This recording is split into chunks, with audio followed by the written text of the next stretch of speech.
watching News 25. Local coverage you can count on. News 25 is brought to you by J.K. Nelson Law, voted best of Pahrump for 4 years. Give them a call, 775-727-9900. News 25 is also brought to you by Gunny's Air Conditioning and Heating. New, service, and repair. Call Gunny's, 775-727-6800.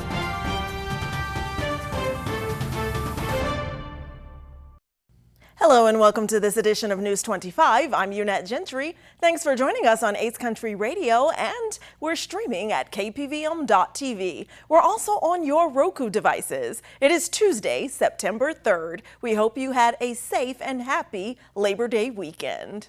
In our top story, it was reported that a Venezuelan gang robbed a jewelry store and broke into several apartments in Colorado. This week, 4 of those reported gang members are now behind bars.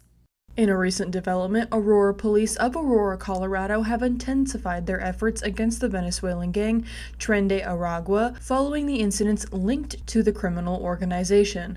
Earlier this summer, law enforcement officials conducted a jewelry store robbery to Tren de Aragua. This situation escalated in late August when a video surfaced following individuals armed with guns entering apartments at an Aurora complex, which was later confirmed by the Department of Homeland Security sources to be members of the gang. In a response, the Aurora Police Department, in collaboration with Colorado State Patrol and the Colorado Bureau of Investigation, established a special task force to tackle any gang-related concerns in the city. On August 21st, an operation led by the Pahrump County Sheriff's Office resulted in the arrest of 6 individuals at the Ivy Crossing Apartments located near South Quebec Street and Highline Smith Way in Colorado. The arrests were made on various charges, including drug offenses and stolen vehicles. During the investigation, 4 of those who were arrested were identified as members and or associates of Tren de Aragua. While the Sheriff's Office has confirmed their ties to the gang, specific details regarding on these affiliations were determined but have not been disclosed. The Sheriff's Office assured Ivy Crossing Apartments that they are not considered under a threat at this time. The arrested individuals remain in custody, and the investigation is ongoing as authorities continue to address the gang's activity in the area. And previously charged with murder of their 2-year-old son, Deja Smith and Jacoby Robinson Sr. now face additional child abuse charges.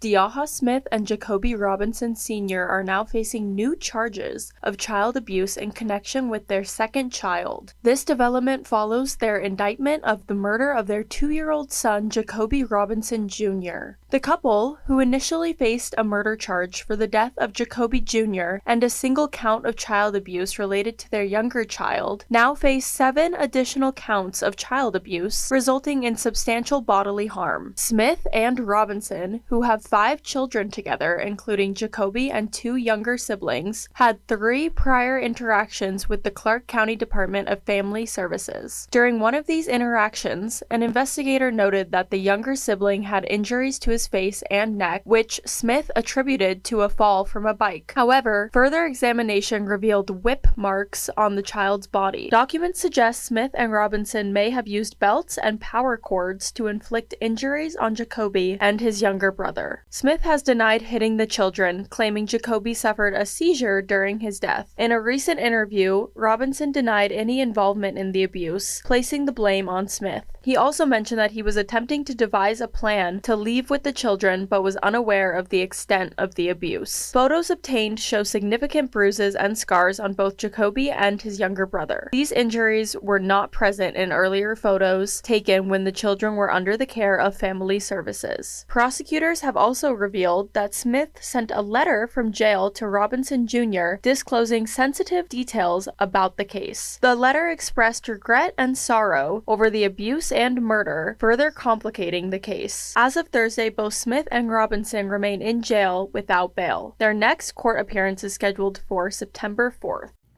And a Las Vegas Metro police officer is arrested and now faces several charges following a reported incident that happened on the Strip. A Las Vegas Metro Police sergeant has been arrested and booked into jail on Friday, August 30th, following an investigation into recent incidents that occurred on the Las Vegas Strip. Sergeant Kevin Menon faces serious charges including oppression under the color of office, with force, subordination of perjury, and battery on a protected person. This arrest is part of a broader inquiry into allegations that Las Vegas Metro Police were involved in inappropriate interactions with tourists on the Las Vegas Strip. According to outside sources, these interactions led to physical altercations and subsequent arrests. Sergeant Menon, who has been with the Las Vegas Metro Police since 2014, is alleged to play a part in these incidents. A response to the charges, the department placed Menon on administrative leave with pay and suspended his police authority while the investigation continues. The department has yet to release a detailed statement on this, but they have emphasized their commitment to upholding the law and maintaining public trust. This case remains under investigation and further details are expected as this investigation unfolds. News 25 will update you when more information comes to light. And Las Vegas Fire and Rescue respond to a fire on September 1st during the Labor Day holiday weekend. Anthony Roberts reports. On Sunday, September 1st, the Las Vegas Fire and Rescue responded to a fire at the Bella Soleri Apartments in the 7100 block of Smoke Ranch Road. According to officials, the first unit arrived just after 3:45 p.m. The fire was upgraded to a 2-alarm fire 10 minutes later. Despite the rapid response, the fire had already caused significant damage. According to the American Red Cross of Southern Nevada, 16 apartment units were affected, resulting in the displacement of 32 residents. The organization was on site to assist those impacted, providing aid and support to help them through the challenging situation. Tragically, 2 individuals were taken to a local hospital for smoke inhalation. In a heartwarming turn of events, 1 dog was also rescued from the flames and taken to a nearby shelter for evaluation. The cause of the fire remains under investigation, with officials working diligently to determine how the incident began. Don't grab that remote. We have much more in store for you right here on News 25. We'll be right back.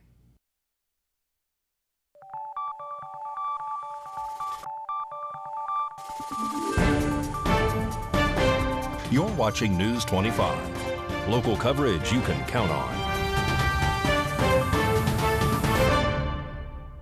Hello, welcome back to News 25 and streaming on the all-new Ace Country radio app. Be sure to download it for free today.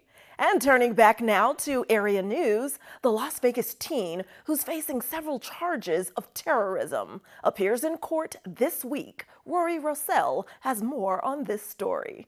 Clark County Sheriff Kevin McMahill has stepped in following a judge's recent ruling concerning the teenager accused of plotting a terrorist attack. Joshua Robles, who was 16 when he was arrested by Las Vegas Metro Police in late November, has been a focal point in this high-profile case. Earlier this month, Robles was certified as an adult by a judge, and the Clark County grand jury subsequently indicted him on charges related to terrorism. These charges include providing material of terrorism and attempting to commit or cause an act of terrorism. In a recent hearing, a Las Vegas District Court judge initially set Robles bail at $10,000. Under this bail condition, Robles would have been placed on house arrest with electronic monitoring if he posted bail. However, prosecutors have contested this decision, arguing for a significant higher bail to be set at $1 million. The debate over Robles' bail amount continues as authorities work to address the seriousness of the charges against him. In court last week, Robles pled not guilty, and a judge will address his bail on Wednesday, September 4th. And as millions of Americans struggle with alcohol and addiction, this month is a time to celebrate those who are in recovery. News 25 Las Vegas correspondent Maria Centers joins us now with a very special report. Alcoholism and/or addiction does not discriminate based on race, gender, age, nationality, ethnicity, education level, or socioeconomic status. September marks National Recovery Month across the nation, with an emphasis on reducing the stigma and shame associated with substance abuse. SAMHSA leader Dr. Miriam Delphin Rittman now joins us with a special sobriety message commemorating this national observance. A time to celebrate the millions of Americans who every day find the strength and courage to reclaim their lives from substance use and mental health conditions. Recovery is real, and it transforms not just the lives of individuals in recovery, but also their families, friends, and others who support them. An approximated 21 million Americans and counting are in recovery from alcoholism and/or addiction. With a holistic approach and individualized support, people with substance use and mental health conditions can and do experience recovery and live productive lives in their communities. At SAMHSA, we work year-round to improve access to resources and services that respect the traditions, values, and beliefs of everyone who needs mental health or substance use recovery support. Between 2020 to 2023, the Southern Nevada Health District reported a 97% rise in overdoses across Clark County involving the concurrent use of fentanyl. This National Recovery Month, we come together again to celebrate and encourage everyone on a recovery journey, and to raise awareness so whether you're seeking help for yourself or a loved one, you are not alone. An abundance of varying recovery resources are available here in Southern Nevada for anyone struggling from substance abuse. Recovery is not just about overcoming challenges. It is a unique and personal journey of hope, resilience, and transformation. Recovery Month calls for a renewed national commitment to enhancing awareness and working together to help reduce stigma and discrimination. We do recover. I'm Maria Centers with News 25 Las Vegas. Turning now to entertainment news, Ray Ligon and his team visit the News 25 studios to talk about his new album release. So without further ado, here's Ray's operational managers with details. Hi everybody, I'm Trinity. And I'm Leah. And welcome to Channel 25. We wanted to talk about Ray Ligon's new CD and his album release party that's going to be happening on September 14th, and it's only going to be by invitation. Please contact Elizabeth at 209-450-5979. Thank you, and this is Channel 25. Bye! I'm going to do just a little bit of the title track on the album, Drive On. That's the name of the CD.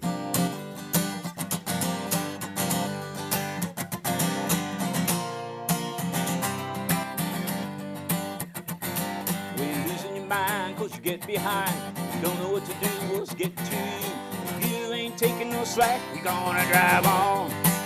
It's crazy out there, but you don't care. You're gonna make it through what you gotta do. You ain't taking no slack, you're gonna drive on. So you take yourself on down the road, Lord knows you're carrying a heavy load. Just can't let go of your dreams, you're gonna make them a reality. You ain't taking no slack, drive on. You ain't taking no slack, gonna drive on.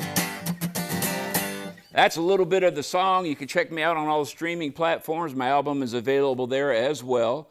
I have 5 different co-writers on the album, and we're just gonna have a good time at the CD release party. So give Elizabeth a call at 209-450-5979. Hey, God bless y'all. Again, my name is Ray Ligon. Check me out at rayligonmusic.com. Now, those are the sharpest and cutest record execs I've ever met. All right, we'll be right back with much more after this break.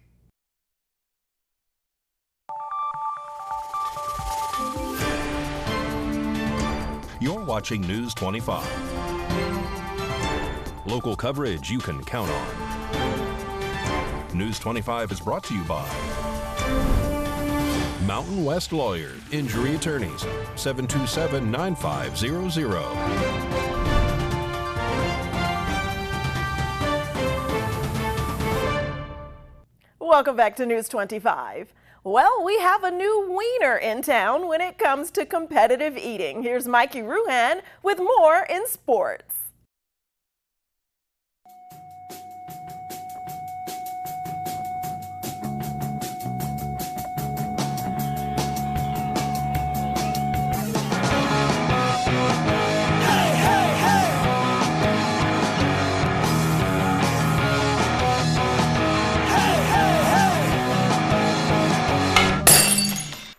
Time now for your News 25 look at sports and streaming at KPVM.TV and now on Roku devices. Las Vegas Aviators lost another one on Sunday to the Sacramento River Cats. 11-9. Next up for the Aviators, they welcome the Round Rock Express this evening. Las Vegas Aces took care of business on Sunday, beating Phoenix Mercury 97-79. Next up for the Aces, they welcome the Chicago Sky tonight. And Sunday, Las Vegas Raiders kick off their 2024-25 season in Los Angeles to play the Chargers.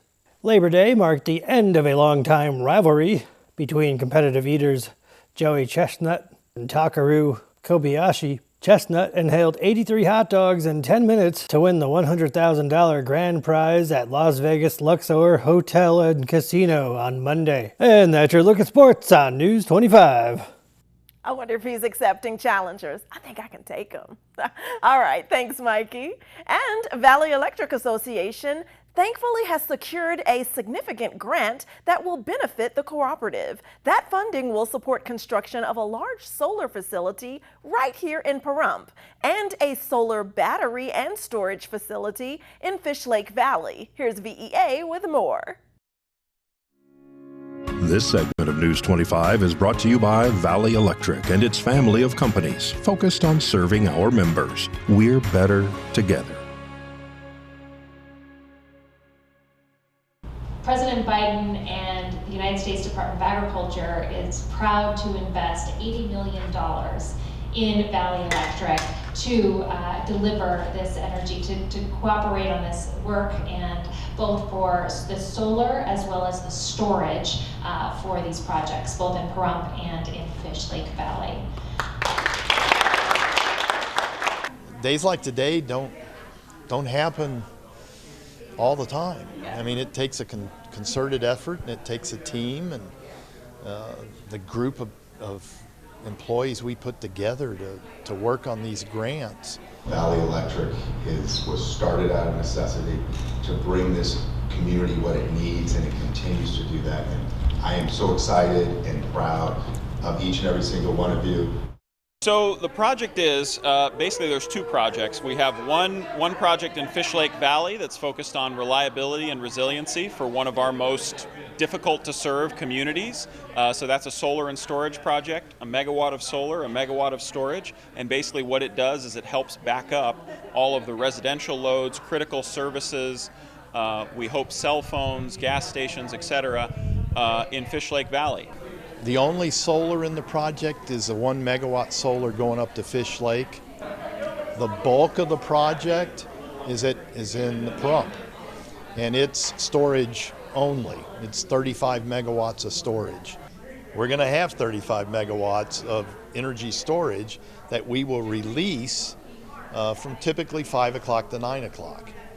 And so it will replace what we would have been buying in the market at those peak hours when the market is priced high. It's a 20% loan forgiveness and then a 30% direct pay credit. And so, well, it means basically on an $80 million project, we're going to spend right around $35 million. And so that's why hundreds of utilities were applying for these grants. Everybody wanted them. About half of Valley's costs come from power supply. It's not just distribution, right?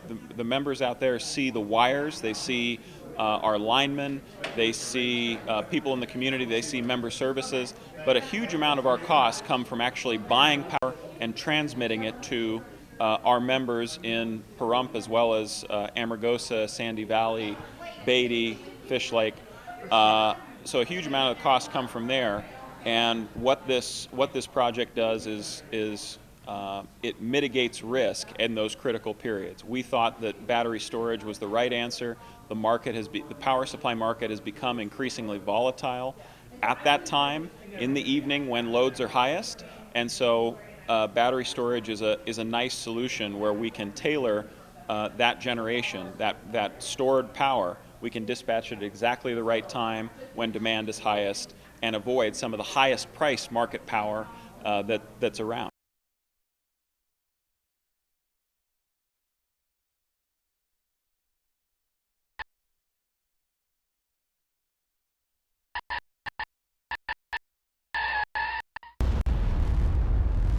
News 25 Weather Cam is brought to you by Lerner and Rowe Injury Attorney's Office in Pahrump. In a wreck, need a check? Call 702-877-1500. Let's take a live look through our Lerner and Rowe weather cam at the first few days of September. There is a heat advisory in effect from Wednesday through Friday. A closer look at the temperatures after the break.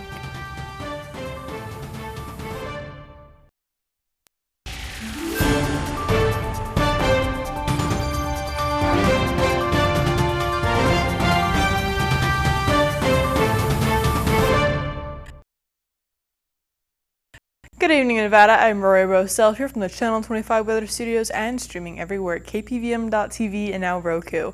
Taking a look at Nevada, and up in northern Nevada, Fernley is at 90 degrees, Fallon is at 91, Carson City at 88, Tonopah at 87, Goldfield at 90 degrees as well, Beatty at 99, Amargosa at 105, Las Vegas at 103, and Death Valley at 114 degrees. But here in the Paradise of Pahrump, it is currently 101 degrees. The high today just a little while ago was 102. It was sunny today, wind blowing south-southwest at 10 miles per hour, humidity 12%, and the sun rose this morning at 6:17 and is going to set tonight at 7:07. The humidity raises up to 21%, and the wind continues to blow east-southeast at 7 miles per hour. The low tonight 75 degrees, and with clear skies, let's take a look at the rest of the week. It looks like we're going to have sunny skies throughout the rest of this week and a few clouds throughout the rest of the weekend. We're going to be staying in the triple digits throughout the rest of this weekend. But next week we go down into the 98 degrees on Tuesday, and we are going to also be having an excessive heat warning until Friday this week. So everybody make sure to stay hydrated. Back to the desk, here's Unette. Thanks so much, Rory. Always great to see you. And everyone, stay cool out there as we keep dancing in September. Well, that does it for this edition of News 25. I'm Unette Gentry, and from all of us here at KPVM and A's Country Radio, thanks for tuning in, and we'll see you on the air next newscast. Good night.